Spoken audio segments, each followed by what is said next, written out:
The crystal glass shattered against the marble floor, and every head in the restaurant turned toward the furious billionaire in the navy blue suit whose face had gone crimson with rage. His salt and pepper hair perfectly styled even as his composure crumbled, his sharp eyes blazing at the trembling manager who stammered apologies that fell on deaf ears. And just as Rahul met one of India's wealthiest businessmen with holdings across 3 continents, threw his linen napkin onto the table, and turned toward the gilded exit doors, ready to storm out and destroy this establishment's reputation with a single phone call.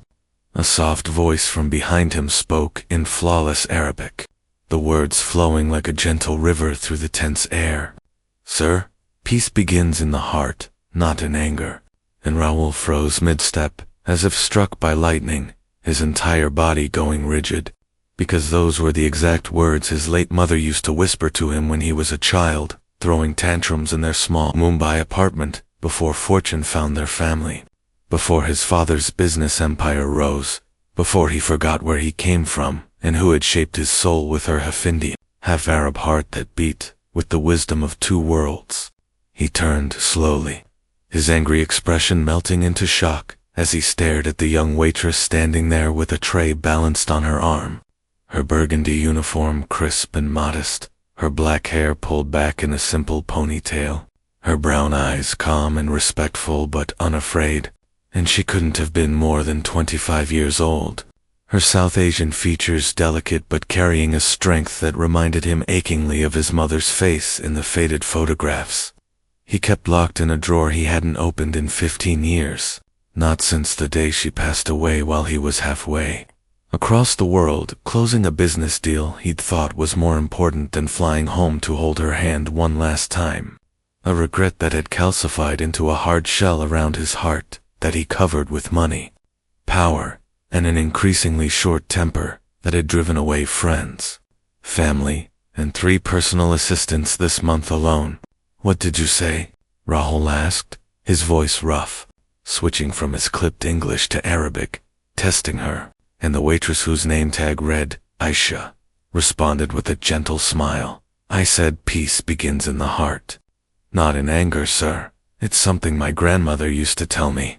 She was from Dubai originally, came to India as a young bride, and she raised me after my parents died when I was 7. She passed last year, but her words stay with me, especially when I see someone in pain disguised as anger." And her perception cut through his defenses like a warm knife through butter, leaving him exposed and suddenly exhausted in the middle of this luxurious restaurant, where he'd been berating the staff because his soup was 2 degrees cooler than he preferred. A ridiculous complaint he now saw for what it was. Powerful man displacing grief and loneliness onto people who didn't deserve it, people just trying to earn an honest living. People like this young woman who spoke his mother's language and somehow saw straight into his wounded soul. Rahul's shoulders sagged, and he asked quietly if she would sit with him for just a moment. And though Aisha glanced nervously at her manager, thin man sweating near the kitchen doors, she nodded and set down her tray, sliding into the chair across from the billionaire while the other diners whispered, and watched this unprecedented scene unfold. A powerful man, humbled by a waitress's words. And Rahul asked her how she learned Arabic so fluently. And Aisha explained that her grandmother had insisted she learn both languages, Hindi and Arabic, teaching her the Quran and the Bhagavad Gita, side by side, showing her that wisdom lived in many books, and kindness was the universal language that transcended all borders. And as Aisha spoke about her grandmother's wrinkled hands guiding her through Arabic calligraphy and the stories of old Dubai when it was just a small trading port, Rahul felt tears burning behind his eyes for the first time in a decade, remembering his own mother Fatima, who had met his father Vikram during a business conference in Bahrain, how their love had bridged cultures and created him, a child of 2 worlds, who had somehow lost touch with half his heritage when his mother died, boxing up her Arabic books, her prayer mat, her jasmine perfume, All the pieces of her he couldn't bear to face because they reminded him of his failure to be there when she needed him most. My mother was Arab too, Rahul finally admitted, his voice cracking slightly. From Oman. She moved to Mumbai for love, gave up everything for my father, and I wasn't there when she died. I was in Singapore, signing contracts, building an empire she never asked for. She only ever wanted me to be kind, to remember my roots, to speak her language. But after she passed, I buried it all, buried the guilt, buried the memories, buried the Arabic words she sang to me at bedtime. And now I'm 53 years old, richer than I ever imagined, and completely alone because I've pushed everyone away. Because I'm angry all the time at myself, but I take it out on the world. And as this confession poured out of him in the middle of the restaurant, Aisha reached across the table and gently placed her hand over his. A simple gesture of human compassion that shattered the last of his walls. And she said softly, "Sir, my grandmother told me that guilt is just love, with no place to go. But it's never too late to honor someone's memory. Not with tears or regret, but by becoming the person they believed you could be. Your mother's words are still alive in you. I can hear them in your Arabic. It's beautiful. Accent just like classical Omani. She taught you well. And that love doesn't disappear just because someone is gone. It's waiting for you to pick it back up and carry it forward." Rahul sat back, wiping his eyes quickly, and for the first time in years he really looked around him, seeing the frightened staff who had been the target of his tantrum, the broken glass still sparkling on the floor, the other diners pretending not to stare. And he felt a deep shame wash over him, followed by something he hadn't felt in so long he barely recognized it, the desire to make amends, to be better, to change. He asked Aisha why she was working here, what her dreams were, and she admitted she was working 3 jobs to save money for medical school, that she wanted to be a doctor serving underprivileged communities, combining modern medicine with the holistic wisdom her grandmother had taught her. But the costs were overwhelming and she was still years away from having enough. But she stayed hopeful. She kept working. She kept believing that good things come to those who serve others with honest hearts. Another of her grandmother's lessons. And Rahul saw in this young woman everything his mother had tried to teach him: humility, service, hope, the wealth that couldn't be deposited in banks, but only in the lives you touched and lifted up. He stood then, and the entire restaurant held its breath. But instead of storming out, Rahul walked to the manager and apologized publicly, his voice clear and firm, saying, "I was completely out of line. My behavior was unacceptable. Please forgive me, and know that your staff did nothing wrong. The fault was entirely mine. I will, of course, pay for any damages, and I'm deeply sorry for disrupting your establishment and frightening your employees." And the manager nearly fainted from shock because men like Rahul Mehta didn't apologize. They didn't admit fault. They certainly didn't humble themselves before ordinary people. But here he was, doing exactly that. And then Rahul went to each staff member who had served him or witnessed his outburst, offering personal apologies in a voice thick with genuine remorse. And the atmosphere in the restaurant shifted from tense fear to wondering awe. People witnessing a transformation they instinctively knew was rare and real. When Rahul returned to the table, he asked Aisha if he could do something to honor both their grandmother's memories, and she looked puzzled until he explained his idea. He wanted to establish a scholarship foundation for students from multicultural backgrounds pursuing careers in service fields like medicine, teaching, and social work, and he wanted her to be the first recipient and eventually help him run it, choosing candidates who embodied the values of compassion and cultural bridge building that both their grandmothers had represented. And Aisha's eyes filled with tears as she whispered, "Sir, I can't accept charity." But Rahul shook his head firmly and said, "It's not charity. It's partnership. I have resources, but I've lost my way. I need someone to remind me what matters, to help me use this wealth for something my mother would be proud of. You have the wisdom and the heart. Together we can help hundreds of young people like you, who are working themselves to exhaustion, trying to make the world better. Please, let me do this. Let me finally do something right." And the sincerity in his voice, the naked hope in his eyes, told Aisha this wasn't about his ego or tax breaks. This was about a lost son finding his way back to his mother's teachings, through helping someone who reminded him of everything good he'd forgotten. Aisha nodded, tears streaming down her cheeks, and said yes, and in that moment both of them felt the presence of the women who had shaped them.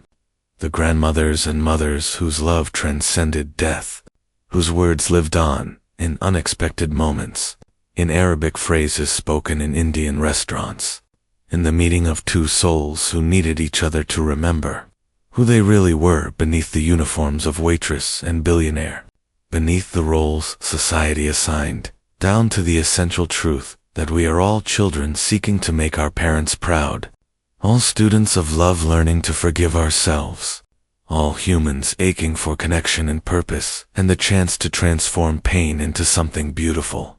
Over the following weeks, Rahul changed in ways that shocked his business associates and remaining family members. He started attending Arabic cultural events, reconnecting with his mother's relatives in Oman through video calls filled with tears and laughter, and finally sharing his grief over missing her final days. And they forgave him with the generosity his mother had been famous for, welcoming him back into the fold of a family he'd neglected, teaching him recipes and songs and prayers his mother had loved, filling the hollow places in his heart with belonging. He brought Aisha to meet them virtually, and they embraced her as honorary family. These Middle Eastern aunties and uncles who saw in her the bridge between worlds, the keeper of language and tradition, the granddaughter of a woman they'd never met, but recognized as sister in spirit. And they helped Rahul and Aisha develop the scholarship foundation with cultural sensitivity and true understanding of the challenges faced by children of multiple heritages who often felt caught between worlds, never fully belonging anywhere. And the foundation became a home for such students, a place that celebrated their complexity rather than demanding they choose sides. 6 months after that fateful day in the restaurant, the Fatima Mehta Foundation officially launched at a beautiful ceremony where Rahul spoke publicly about his mother for the first time since her death, his voice steady as he told the gathered crowd of donors, students, and press about the Arab woman who had loved an Indian man and raised a son to honor both cultures, how he'd lost his way after losing her, and how a wise young waitress had spoken Arabic at exactly the right moment to wake him from a long sleep of grief and anger. And as he spoke these words, Aisha stood beside him in an elegant salwar kameez of deep burgundy, the color of her old waitress uniform but transformed into something celebratory, and she added her own words about her grandmother who had taught her that language is a gift we give each other, a bridge we build word by word, and that the greatest wealth is not what we accumulate but what we give away, not what we achieve alone but what we lift together.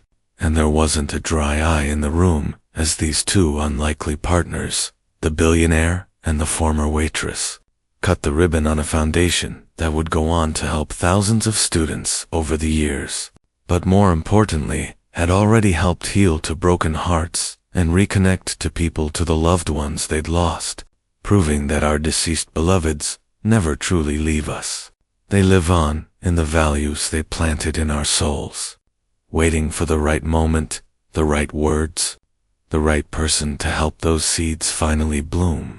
Rahul never forgot the sound of broken glass on marble, because it marked the moment his old life shattered and a new one began.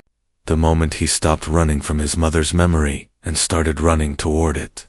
The moment he learned that anger is just grief in disguise and the cure is not power or money, but connection, service, and the courage to be vulnerable enough to change. And whenever he felt the old rage rising, he would whisper in Arabic, "Peace begins in the heart, not in anger," and feel his mother's hand on his shoulder, her jasmine scent in the air. Her forgiveness finally accepted, her son finally home. Aisha went on to medical school, fully funded, but she never forgot her days as a waitress, and she'd tell her future patients that she learned her best bedside manner not in medical textbooks, but from her grandmother's kitchen table wisdom, and from the day she saw a powerful man break open and choose to rebuild himself better, proving that it's never too late to change, never too late to honor those we've lost, never too late to speak words of peace in whatever language reaches a suffering heart, and that sometimes the most important prescription we can offer is simple human compassion, the medicine that costs nothing but heals everything. The gift both their grandmothers knew was the secret to a life well lived, and as Aisha would place her hand over a patient's hand, just as she'd done with Rahul that day, she'd feel her grandmother's spirit flowing through her, Arabic blessings mixing with Hindi prayers, creating something new and beautiful and eternal, the legacy of love that transcends culture, language, death itself, reminding us all that we are not separate, not billionaire and waitress, not Indian and Arab, not living and dead, but one human family, connected by the invisible threads of kindness. And when we're brave enough to reach across the divides we've created, when we're humble enough to let a stranger's wisdom change us, when we're open enough to hear our mother's voices in unexpected places, that's when miracles happen. That's when transformation blooms. That's when we finally become who we were always meant to be. And the story of the furious billionaire and the Arabic-speaking waitress became legend in both families, told and retold to children and grandchildren as proof that a single moment of courage and compassion can change not just two lives, but ripple outward to touch thousands. That the words we speak carry the weight of all who spoke them before us. That love never dies, but only waits for us to pick up its torch and carry it forward into a world that desperately needs more light, more connection, more people willing to shatter their old selves on marble floors and rebuild something better from the broken pieces, more people willing to speak peace in any language, to any heart, at any moment, because we never know when our words might be exactly what someone needs to hear to find their way back home to themselves, back to their loved ones' memories, back to the truth that we are here not to accumulate, but to give, not to conquer, but to connect, not to be served, but to serve, and in that service, in that giving, in that connection, we find the only wealth that matters, the only success that endures, the only legacy worth leaving.